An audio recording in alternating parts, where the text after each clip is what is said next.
Yo, the name is Alpern, and I recently played the MoW2 playtest that ran through the weekend, and I had a great deal of fun. However, one thing that really stood out to me with the MoW2 playtest was the rather stark contrast between its features and Company of Heroes 3, which released about a month ago. Some of these features have been requested for ages by the CoH community, and others are to me completely new and great quality of life improvements. Now before we begin, I would just like to clarify, because I know this discussion will appear in the comments.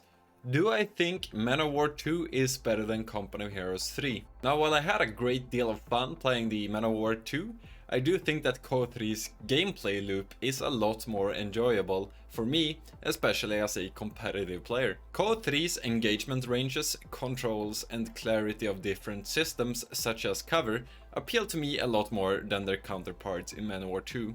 And I think MoW2 has some quite fundamental issues when it comes to unit preservation, whereas in CoH3 you're greatly rewarded for keeping your units alive, as even the starting units are very important in the late game with upgrades and veterancy. Meanwhile in MoW2 I found that you're very often punished for keeping your units alive, as starting units will eat up your quite limited pop cap, and getting stronger late game units doesn't cost any resources but only pop cap. This means that throwing away units in attacks very often leads to you having a stronger army in MoW2, and this is to me, a competitive player, a pretty big turnoff. Now with that out of the way, I'll now list the top 5 features of the MoW2 playtest that I think Relic should really take a look at and learn from for Company of Heroes 3.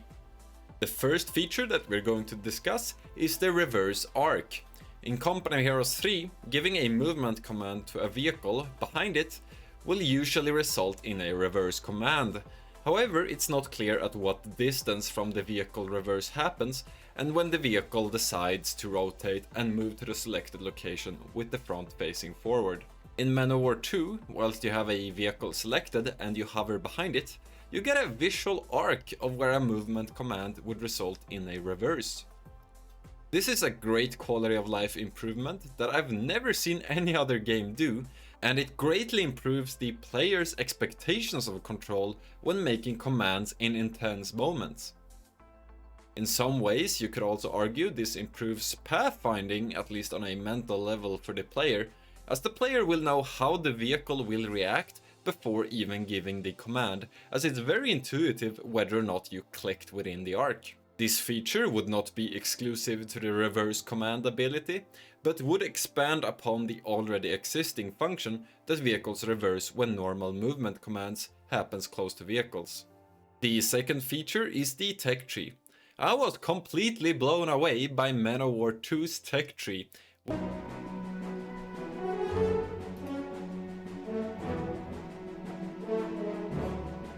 Dude!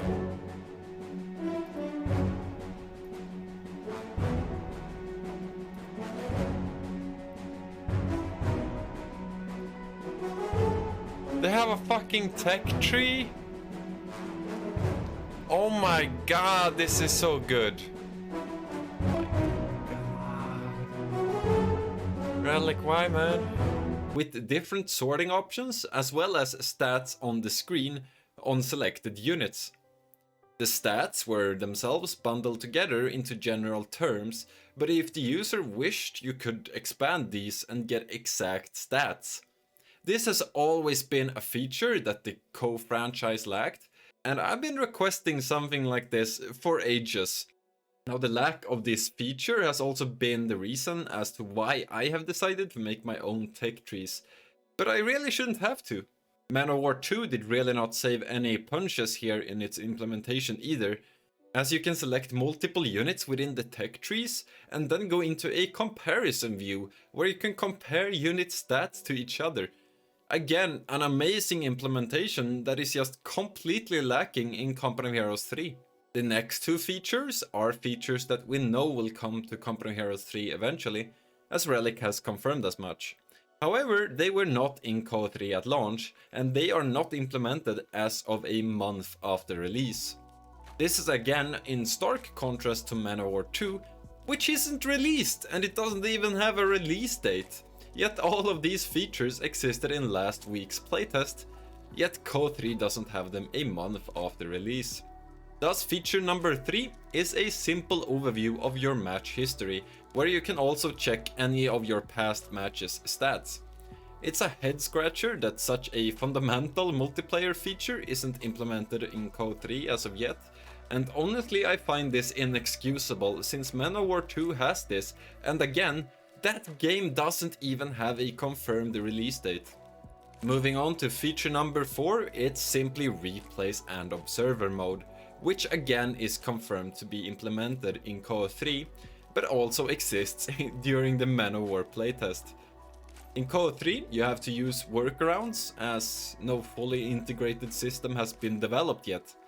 This is really bad not only for content creation or tournament play, but say you encounter a pesky bug or god forbid you suspect a cheater, then there is no easy way for the average user to save that match and review it unless you use specific launch options and console commands to remove fog of war.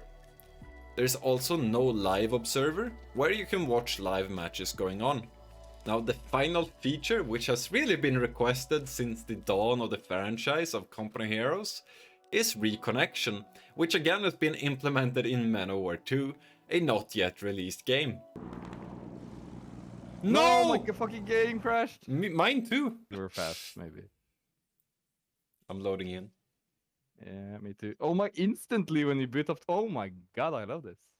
This is also a feature that actually has not been confirmed by Relic to ever be implemented in CoH3, but it would definitely add to the franchise and the gameplay experience, as we all encounter crashes or disconnections every now and then. During the weekend's MoW2 playtest, I encountered a couple of crashes while in matches, which is totally fine since it's a playtest. However, it really didn't impact my experience at all, since upon relaunching the game I was immediately thrown back into action. Now I know that this is a very technical limitation and is most likely not a cheap feature, but MoW2 is very similar, at least to me, in terms of the game's complexity, where there is garrison destruction and buildable objects, and thus I see no reason why this shouldn't be technically possible in CoH3. Now let me know in the comments about your thoughts. Did you play the MoW2 playtest? And I'll see you guys in the next one. Thank you for watching.